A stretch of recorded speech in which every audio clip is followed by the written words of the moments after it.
In recent years, Dapol appeared to be taking over from Helion in terms of having the definitive 00 gauge models of the Class 52 Westerns. I've been a long-term fan of the Class 52, so this review is long overdue.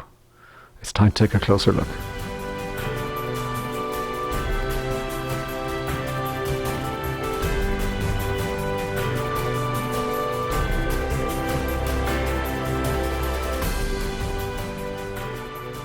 Hi, welcome to today's review. So the first thing we're going to do is an unboxing, and then we'll take a close-up view, including a 360-degree view of the locomotive.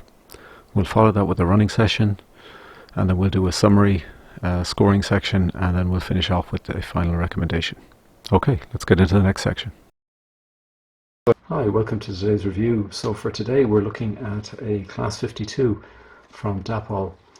It's a 4D-003-009. So I picked this up as a DCC ready locomotive, but I have been able to locate a DC sound controller, so that's actually going to be part of the running session. But this out of the box is DCC ready, and so we'll take a look at it and we'll review it on that basis.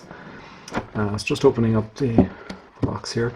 So I think one thing that is outstanding is the packaging from Dapol is really good, and I think even just looking at it there, you've got this very secure foam all the way around the centerpiece, and then you've got your typical ice cube packaging around the locomotive itself. But look at these end pieces here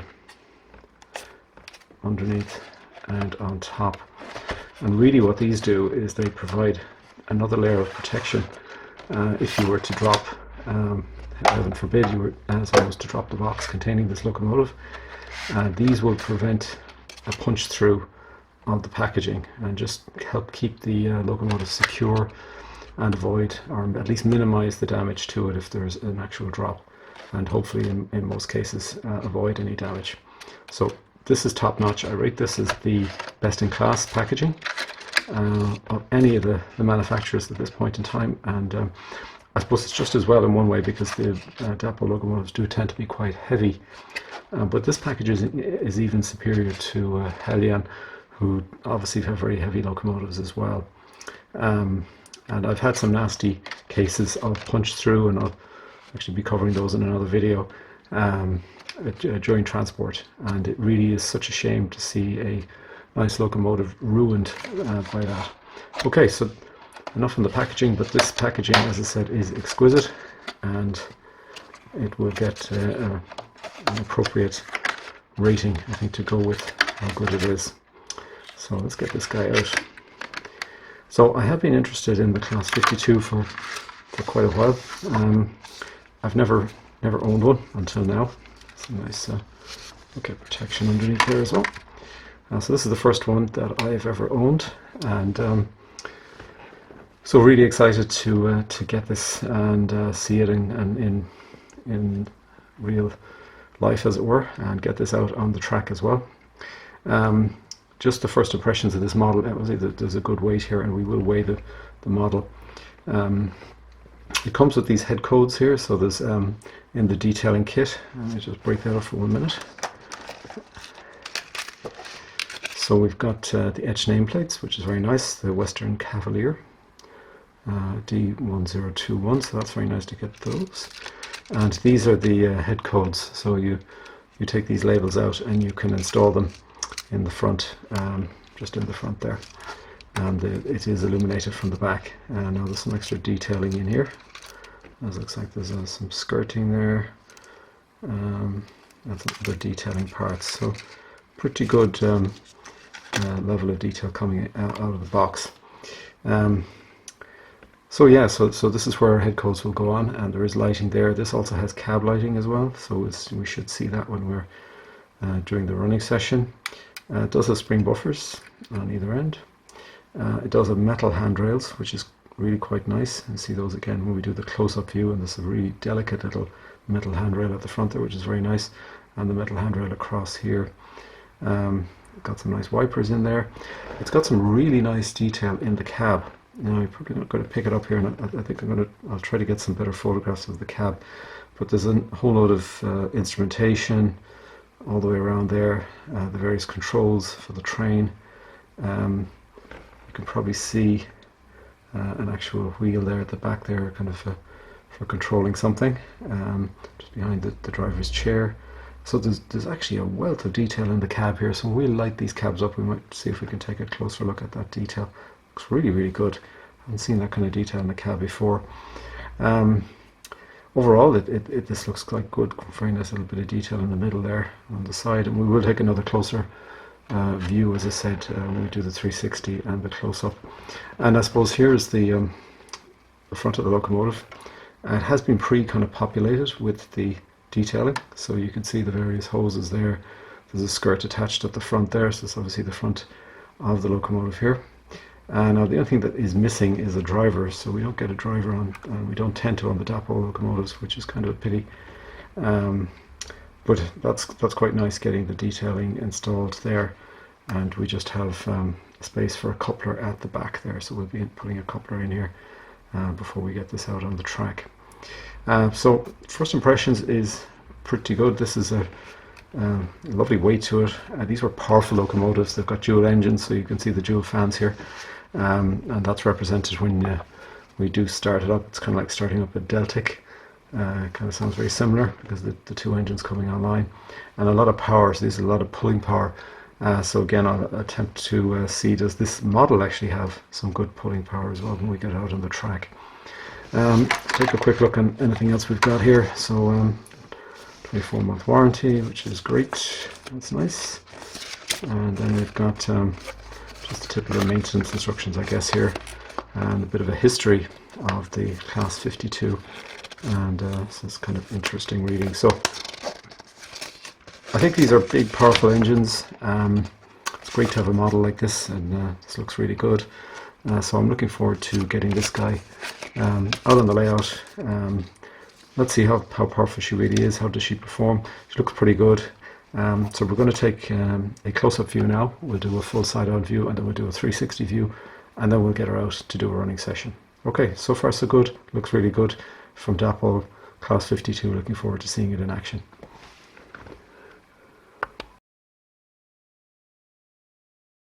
Okay, so now we're going to take a side-on view of the model. Just those handrails there, they're actually painted. They're not separately fitted metal rails.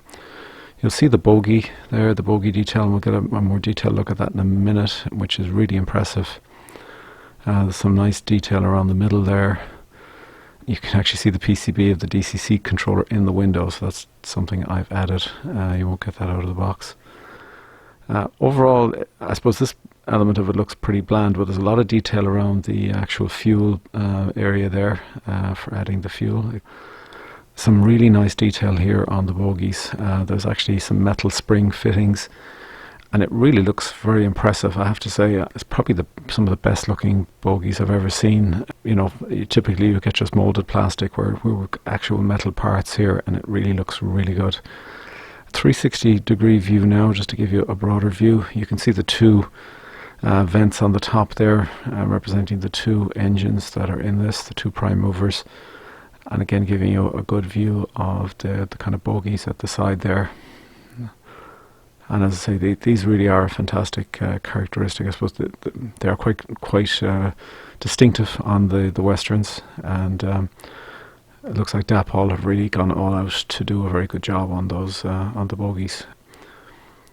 So this is the rear, which has the coupler, and we'll go around and pick up the front now in a minute. Overall, quite a nice looking model. This is obviously in the blue livery, and these do come in the green livery, the maroon livery. There's also a weathered version, a blue weathered version. We'll get into that a little bit later on when we look at the range. And so you can see the front skirting has been added, and some of the pipe work, and that's out of the box, so you kind of get that out of the box. Now we're going to get into the running session, and I guess this comes with pretty impressive credentials with all-wheel pickup and all-wheel drive, and a 5-pole motor, so you would expect good performance here. So we'll just get underway now in a minute. And it is a really smooth locomotive. all the way through from the low end to the upper end, and you know, weighing in at about 550 grams. It's quite a heavy locomotive on the track as well, so there's a lot of pulling power here, and you know, I think this could take, you know, probably a 20 car rake without any problems. So if you've got a bigger layout, then there's probably potential for you to look at that. So we're just going to start off reasonably slowly here. And I haven't had any problems with this during any of the running I've done, either when I was running in the locomotive under DC, under radius 2 curves, didn't have any problems there, and the various point work. And in this running session, I think I found it a very good experience as well. So very smooth on the track. It doesn't seem to have any problems, as I said, over any other kind of point work or any sort of anomalies on the track. And we'll start picking up the speed now when we come around here. The Class 52 is maxed out at about 90 miles per hour. And we'll kind of reach that kind of prototypical speed here during the running session. We're running with a rake of Bachmann Mark 1 coaches, which would tend to be a little bit heavier than their Hornby equivalents. There's a few little squeaks on these coaches, unfortunately, but they certainly do a reasonable job, I think, in terms of giving a representative train that this would be pulling. And there is a full running session with the full sound in the description. There's a link for that in the description. So the actual model out of the box that I'm running here is a DCC ready model. I have added a sound capability, Olivia sound, to this, which I actually took out of a Hellion Class 52 and installed it here. That was on an older Class 52 from Hellion. And you can see just the flashing lights there. That's just a consequence of my camera rates. So you don't see that in reality, so you won't see those lights. Those lights will look smooth and clear in reality, but because of the nature of my camera and the frame rate there just seems to be causing that flashing effect. You do get that sometimes with certain LED lights depending on the refresh rates. So you won't see that sort of flashing in real life. Okay. So let's get into the kind of summary section. So first off, let's take a look at the range. So there's a massive range of a total of 18 different Class 52s from Dapol on the kind of current and just the immediately previous range. So these would be the previous stock, and the review model is the very last one on that list there. These all come DCC ready, and you append the D for the DCC fitted versions or an S for the sound fitted versions. So you can see a good representation of the maroon, the green and the blue with the yellow ends in there. So really quite a good comprehensive selection of these models. Most of these now would not be available from the retail section. You'd need to get these through eBay if you were looking for any of these particular models. So now we go on to the second page. These are the more recent models, and most of these are available from the retailers at the moment with the various options, some of them with the DCC fitted and some of them with the sound fitted. And they're all based on the same, I suppose, fundamental chassis, engine, lighting, etc. That we're reviewing today. And I think an interesting one there is the weathered one. I haven't actually seen a real-life version of that. I've seen photographs of it, the Western Centurion. Which is kind of interesting. I suppose that's representative of this locomotive type towards the end of its life before it got replaced. So again, that's just giving you a feel for the full selection, the full range that's available from Dapol for this, and it is quite a comprehensive range. What is missing, I suppose, is the gold sand-coloured prototype versions, which Hellion would have had. And actually, that was where I took my sound from, was one of those. So they don't appear here on the list, and maybe that's something Dapol might do in the future. They were kind of an interesting livery, kind of a sandy coloured, gold coloured livery. Okay, so let's take a look at what we've been looking at today. So we've been looking at the Class 52 Western, and specifically the 4D-003-009, which is the Western Cavalier 1021 number on that. So and that's in the BR Blue livery with the yellow ends. It is 21-pin DCC ready. As I said, we did install sound for the purposes of the running session, but out of the box this comes DCC ready. As I mentioned, it does have a 5-pole motor driving all the wheels with an all-wheel pickup, and that really does give it some really good performance. And there's a lot of other features in terms of the spring buffers, the directional cab lighting, and the illuminated head codes. You get a pretty good detailing kit with the head code labels and alternate buffer beams. And it does come with etched nameplates as well, which people do like to add. The unpackaged weight is 554 grams. Now that did include the sound module, which would only be a few grams. So it weighs in, just to give you as a point of reference, that would be similar weight to the fully detailed Hornby class 43s, the HSTs. Actually, their locomotive weight is around the same, which is kind of interesting. And I would have always classified them as quite heavy. So it's not excessively heavy. It's not as heavy as, say, a Hellion. But it does rank up there in terms of being the same sort of weight as a typical Bachmann locomotive, for example. The selling price obviously different for the different versions, and these seem to be pretty consistent. There isn't a lot of variation in the retail selling price of these, though you may get to see them on offer. I did pick my one up. This particular model, I did actually get this on as a deal for £70, believe it or not. Which was an absolute bargain, and Rails were doing a sellout in a kind of a January sale, so that may be something to watch for in the upcoming sales. But typically you're looking at the 120 to 130 for the out-of-box DCC ready. DCC will tend to be £30 premium on that, and then the sound fitted versions seem to be consistently coming in at about that 248 range, and I haven't really seen much discounting on those. Obviously, if you get them second-hand on eBay, you might pick them up for a lower cost. So let's take a look at the scoring. So the overall running performance on this is very, very good, and I'm giving it a 4.5 star, and it's really bordering a 5 star. It probably just lacks that final bit of refinement, smoothness, I suppose, which I would see a locomotive like the Murphy Models Class 71 has, which is really superb. So it doesn't quite have that, and particularly out of the box you do need to do a bit of running in on and that's typical with any of the Dapol locomotives, but it is really good performance nevertheless. So this is a really strong locomotive, as good as most Bachmann locomotives, and you really find it hard to better it. The appearance and detail, I'm giving it 4.5 star. There's a lack of sharpness on some of the plastic detailing on the roof, which kind of indicates an older tool, perhaps a worn tool, and if there was some new tooling that would sharpen that up for sure. But there are some areas of fantastic detail on this locomotive as well. The bogie detail I mentioned, the whole area around the fuel point on the locomotive, the sort of pipework and nozzles, etc., that are represented in there, the cab detail, some really good mixture of fantastically detailed areas on the locomotive. I have to say they've done a fantastic job.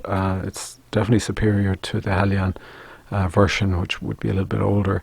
So 4.5 star, I've no problem giving it that. Extras and variants, again, I'm giving a 4.5 star because there's a lot of variants here, and you do get a lot in terms of the detailing kit and that extra detail. Things like the etched nameplates as well. Just missing the driver. I would have just liked that to be included. But really a fantastic range of locomotives overall, and they give a lot out of the box. The build quality and the packaging, I think, is really good. I think the packaging is probably a best in class for any of the ready to run locomotives. I would say it is absolutely superb. So I think we're looking at a really good score here, a 5-star score for the build quality and packaging.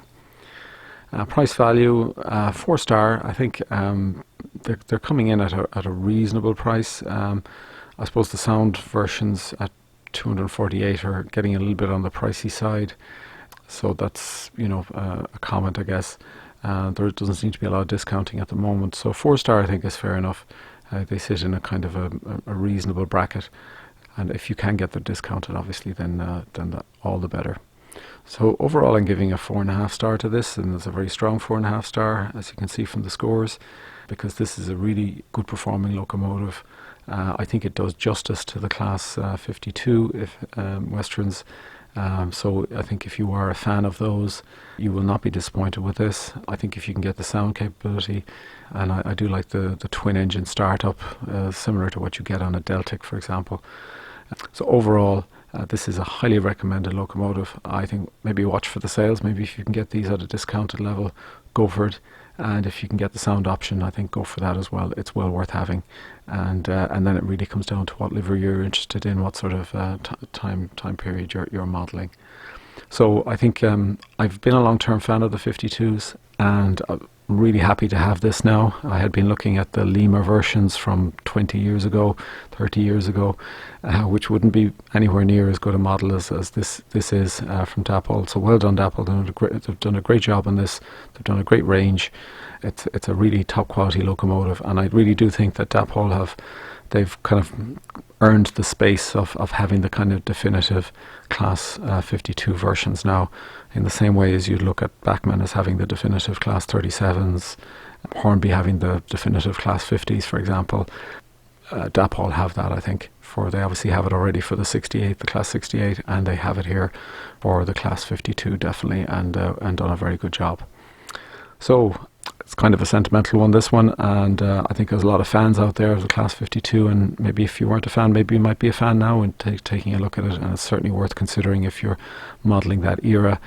Unfortunately, these ultimately did get replaced. They didn't have a very long life in reality, and they were replaced by the HSTs and the Class 50s. And I do intend to do a review of the Hornby Class 50, because it's another locomotive which I've always had a kind of a fondness for. So I'll be probably doing that review early in the new year. I've got a couple of Class 50s from Hornby with sound, and I'll be doing a review on those. Okay, thanks for joining today. I hope you enjoyed this review of the Class 52 from Dapol, and we'll hopefully see you on the next one. And in the meantime, happy modelling.